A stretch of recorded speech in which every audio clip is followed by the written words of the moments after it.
raise your voices now as one. Though by history divided, reconciled in union.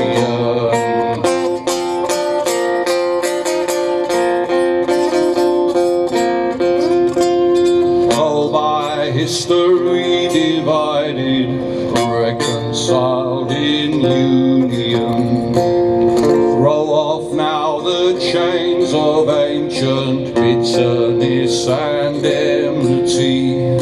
Hand in hand, let's walk together on the path of liberty.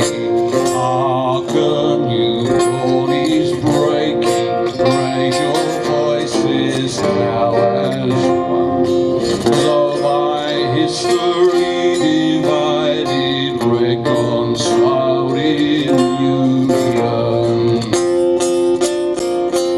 When we formed Perth for Europe on a cold January evening in 2017, we think we were the first active group in Scotland. Since then, we've been joined by groups from East Lothian, from Glasgow, from Stirling, from Fife, from Dumfries, and from the Highland region and Aberdeen. And we all work in coordination with the wonderful European movement in Scotland. Hands for the European movement in Scotland. Europe today. Woo! So we're one of those local groups that formed late in 2016. You know the story. A group of strangers meeting in a pub in Cardiff, knowing that we just had to do something. I know what you're thinking, yeah? Now, we're here to say no to Boris and yes to Europe. And of course, no to Brexit. So let's start with that. And we don't want Brexit. So, lots of no's, no I's, okay? Those who want Brexit, say aye.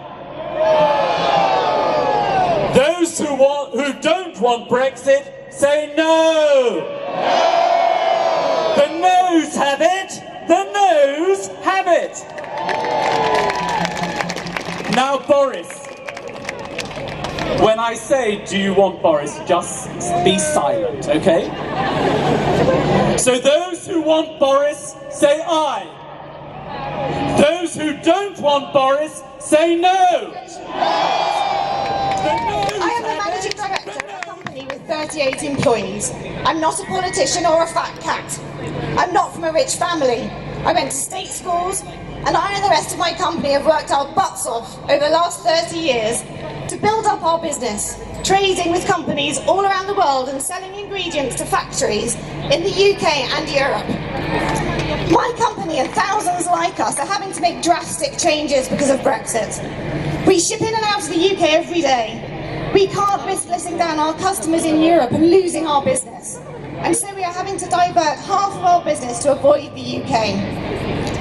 And although Boris says he wants to reduce regulation and red tape after Brexit, actually the opposite is true, as the Kipper story illustrates. The UK is planning to duplicate EU chemical regulations and make UK companies do the same work we've already done all over again. Repeating animal testing and spending millions of pounds for nothing. And if we still want to sell into the EU, our largest and nearest trading partner, we still have to meet EU regulations too. So there is no reduction in cost or bureaucracy at all. Just a huge and unnecessary increase. UK companies like mine use our EU trade agreements every day, and they've brought us global business and helped us to become the gateway to Europe. Brexiteers talk about the great trade deals we will make with the rest of the world when we're outside Europe after Brexit. But this is just not true. A large trading bloc like the EU will always have more leverage than a single country. And our own, we will never get trade deals as good as the ones we have now. Normally I improvise, but I have 100 lawyers after my ass, so I'm going to read. So, over the last few years, many of us have shed blood, sweat and tears and milkshakes to unravel the intricacies and nuances of a corrupt British political class from the coordinated disinformation campaigns being run by lobby groups that back Boris Johnson, millionaire donor interests, all the way to white supremacists whose ethos is entirely based on fear and a final race war between Muslims and white men guiding Johnson's ministerial speeches.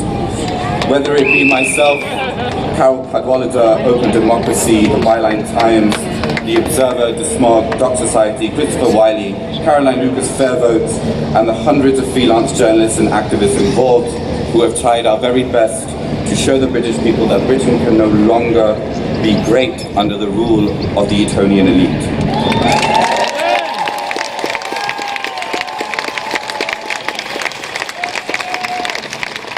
We have called that ISC to help protect our country and our people.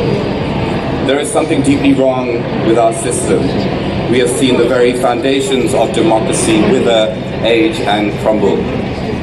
The very institutions that were meant to protect us are now failing to uphold not just the law, but follow through with basic administrative obligations. They are failing to hold our policy makers to account. They are failing to hold Downing Street to account. And in